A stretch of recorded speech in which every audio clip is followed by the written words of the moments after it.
Before your eyes are open to the world, open your heart to Allah. For he who begins his day without prayer is like a traveler who sets out into the desert without water. Allah said, "Indeed, in the remembrance of Allah do hearts find rest." Surah 13:28. These words resonate like a key. The heart, an organ of flesh and blood, is also the invisible center where your emotions, desires, fears, and hopes reside. In the Quran, the heart is not only what beats in your chest, it is the seat of your faith, your intention, your closeness to Allah. And Allah teaches you here a universal truth. Your heart never rests in this world, except when it is appeased by His evocation.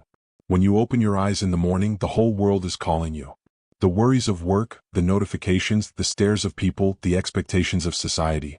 All of this hits your heart like incessant waves trying to carry it away. But whoever anchors himself in the remembrance of Allah, Dhikr, he who pronounces His name at dawn, finds a safe harbor where his heart rests. Ibn Qayyim said, "The heart finds its life, its nourishment and its light only in the remembrance of Allah. If it is deprived of it, it becomes like a fish out of water. Look at the morning. The sky brightens, but your soul can remain dark if it is not connected to the source of light. Allah, in His mercy, has placed before you a door to pass through every day, the Fajr prayer. It is the first golden thread that connects your soul to the divine. The Prophet said, the Fajr prayer is more precious than this world and all that it contains. Why? Because it snatches your heart from the sleep of negligence and places it under the light of Allah at dawn. Every time you say, Allahu Akbar in the morning, you are affirming that nothing is greater than Him. Neither your worries, nor your debts, nor your weaknesses. That dhikr then becomes a shield. Ibn Taymiyyah said, the remembrance of Allah is to the heart what water is to the fish. What becomes of the fish out of the water? Without remembrance, your heart suffocates. With it, it breathes. But this remembrance is not mechanical. It is not merely a repetition of words on your tongue. It is an orientation of your being. When you say, Subhanallah, do you not see the world stripped of all imperfection, and your Lord elevated above every fault? When you say, Alhamdulillah, do you not feel that all good, all sweetness, even the breath you are taking now, comes only from Him? When you say, Allahu Akbar, do you not feel that your problems shrink before His greatness? Allah has placed in dhikr an invisible force, a peace that surpasses understanding. The Quran says, those who believe and whose hearts find rest in the remembrance of Allah. Indeed, in the remembrance of Allah do hearts find rest. 13:28. See how the repetition in this verse reinforces the certainty. Allah tells you twice so that you may never doubt it. So every morning you have a choice. You can chase the world, searching in screens, riches, and looks for a peace that will never come. Or you can plunge your heart directly into the source, resting your forehead on the earth, letting the words of Allah resonate in your chest. Whoever puts his trust in Allah, He is sufficient for him. 65:3. Is He sufficient for you, or do you continue to seek elsewhere what He alone has? The Prophet said, the best of memories is, La ilaha illa Allah. This simple and short formula contains the entire universe. For if nothing exists worthily except Him, then why does your heart tremble before trials? Why does it get lost in illusions? Al-Ghazali wrote, dhikr is the key to the gates of tranquility. He who clings to it enters the gardens of divine intimacy. So each morning ask yourself, what will my heart choose? Will it go toward the illusions that tire, or toward the name that soothes? Are you ready to open your day with the remembrance of Allah, or will you let your soul get bogged down in distractions? If Allah called you now, what would He find in your heart when you woke up? The Prophet said, prayer is a light. Muslim. This statement is not a vague metaphor. It is a spiritual and existential truth. Prayer illuminates not only your mosque and your carpet, but also your life path, your choices, your thoughts, and your relationships. Ask yourself, if you begin your day without light, how will you distinguish between true and false, useful and futile, truth and lies? How can you move forward in a world filled with shadows and temptations if your heart remains immersed in the darkness of negligence? The Prophet taught us that the first thing a person will be judged by on the day of resurrection is prayer. If it is accepted, all the rest of his deeds will be accepted. If it is rejected, all the rest will be rejected. At-Tabarani, do you understand what this means? Every morning that you leave far behind, it is as if you are placing your destiny in darkness instead of entrusting it to the light. Consider the power of His words. Whoever prays far in congregation is under the protection of Allah for the whole day. Ibn Majah, what armor is stronger than the protection of Allah Himself? And yet, how many deprive themselves of this treasure? You worry about contracts, illnesses, enemies seen or unseen. But have you first sought refuge in Allah at dawn? The Prophet did not only speak of prayer as a duty, but as a breath of fresh air. He said to Bilal, "O Bilal, call to prayer so that we may find rest in it." Abu Dawud, note, he did not say, so that we fulfill an obligation, but rather, so that we may find rest. Prayer was not a burden for him, but a relief, an encounter with Allah who extinguishes the burning of the world. Is this how you experience your prayer? A burden that weighs you down or a source that liberates you? And what about dawn, the time when the angels gather to bear witness? The Prophet said, "The angels of the night and the angels of the day take turns among you, and they gather together for the far prayer and the Asr prayer. Then those who spent the night with you come up, and Allah asks them, although He knows best, 'How did you leave my servants?' They say, 'We left them praying and we found them praying.'" Bukhari Muslim, what will the angels say about you tomorrow morning?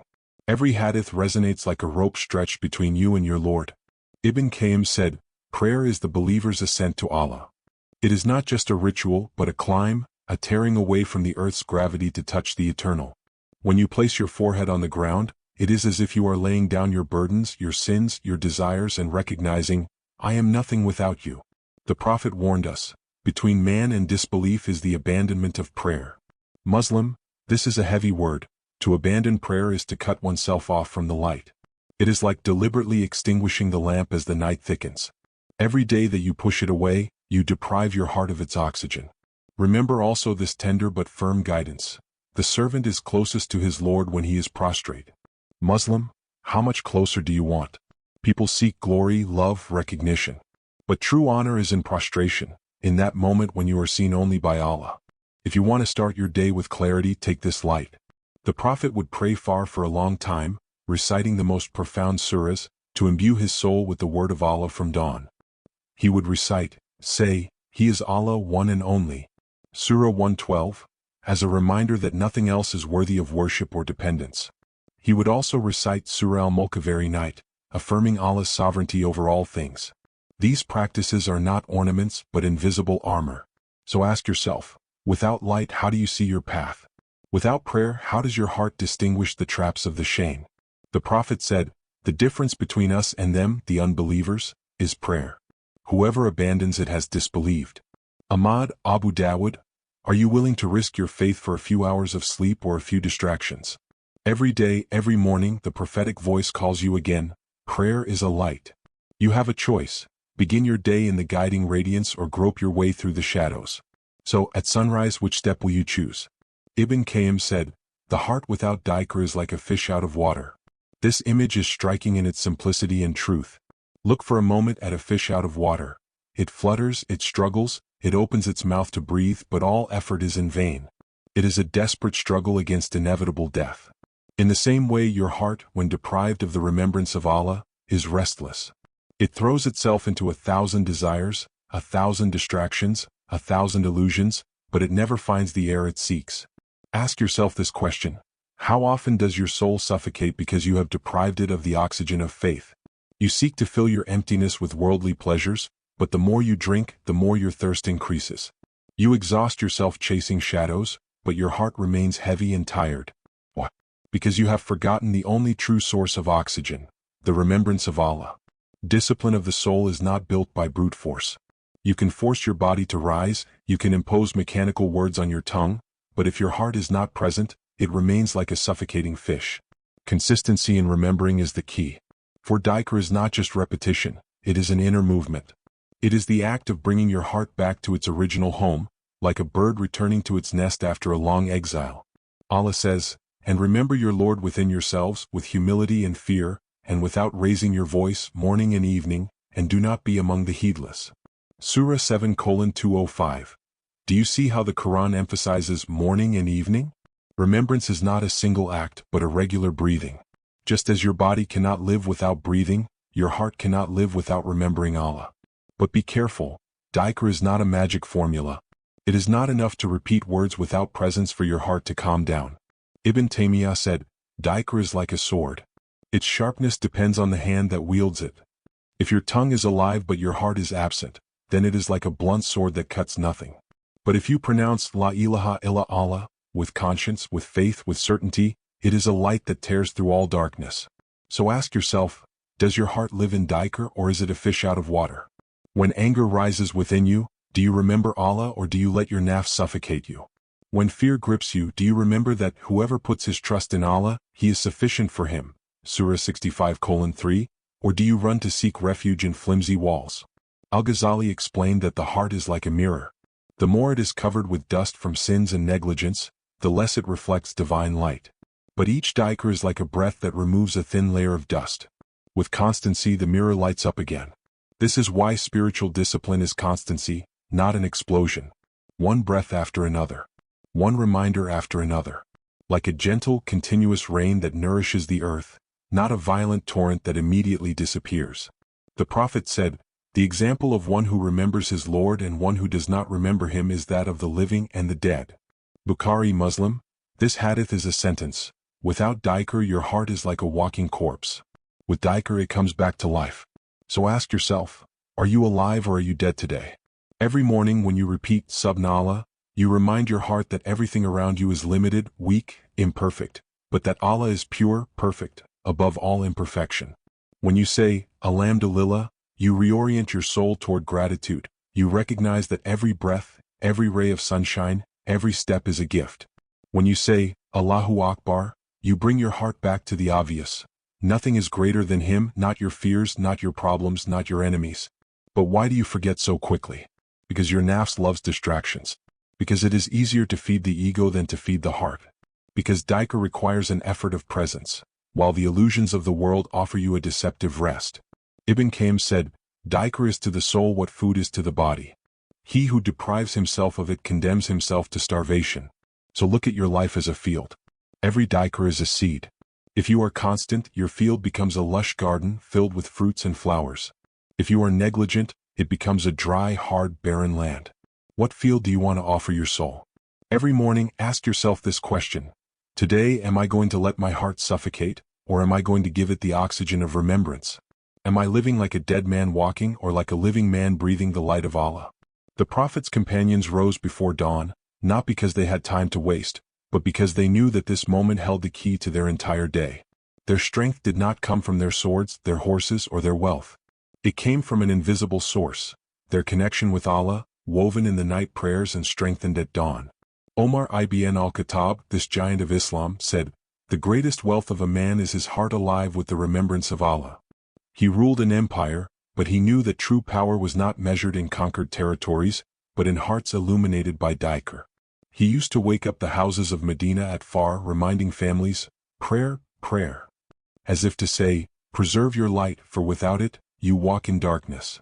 Consider also Abu Bakr radhiyallahu anhu, the truthful, the close friend of the Prophet. Every morning, even before the sun rose, he would attend to the affairs of the community. But he never began his day without passing through Far, that moment when his soul rose towards Allah.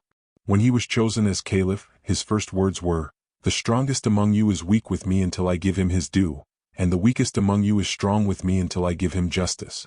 Where did this lucidity, this justice come from? From a heart formed at dawn, at the foot of the remembrance of Allah. Uthman ibn Affan, nicknamed Daychu al-Nurayn, the man of the two lights, sometimes recited the entire Quran in a single night.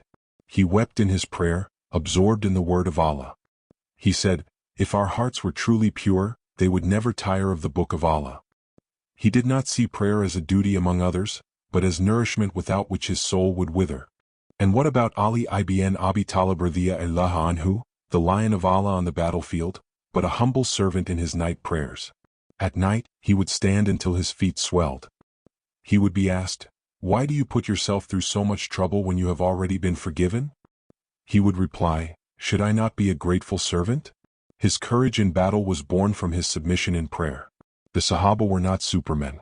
They were men and women like you, with concerns, families, responsibilities. But they understood one thing. He who earns his morning through Allah earns his whole day, and he who loses his morning loses everything. Remember this story. One day Abdullah ibn Mas'udi, may Allah be pleased with him, saw some men neglecting the Far prayer. He said, "You stood up when the people were standing up, but you returned like those who had died." How harsh these words were. For him, missing the morning prayer was like cutting oneself off from spiritual life, starting one's day like a walking corpse. Even in the darkest moments they held fast to the dawn. At the Battle of Badr, when they were a handful against an army 3 times their size, the Prophet and his companions prayed for a long time. It was not the sword that gave them victory, but their prostrations at Far and their tears and supplication. Think again of Abu Hurairah radiyallahu anhu, known for his memory and transmission of hadith. He spent his nights in prayer, and he said, "The home where Allah is remembered illuminates for the inhabitants of the heavens, as the stars shine for the inhabitants of the earth." Do you understand? Your morning prayers, which you think are small and discreet, shine like stars seen from the heavens. Their discipline was not a constraint, it was a love.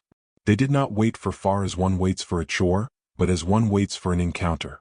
The world could take their lands, their homes, even their lives, but never their light of dawn. And you? What is your discipline? What is your light? When your alarm goes off, do you get up with a thirst to meet Allah, or do you turn off that alarm like one would turn off an annoying reminder? If Omar radiyallahu anhu were to knock on your door tomorrow morning to call you for far, what would he think of your heart? Every morning life hands you 2 keys, one to the lower world and one to the beyond. The first rusts and breaks. The second opens an eternal door. Which key will you take today? What would you do if your faith depended on a single act today? Are you ready to sacrifice this world for the eternal afterlife? If Allah called you now, what would He find in your heart? Never begin your day without raising your hands to the one in whose possession is your breath. For whoever puts his trust in Allah, He is sufficient for him. Surah 65:3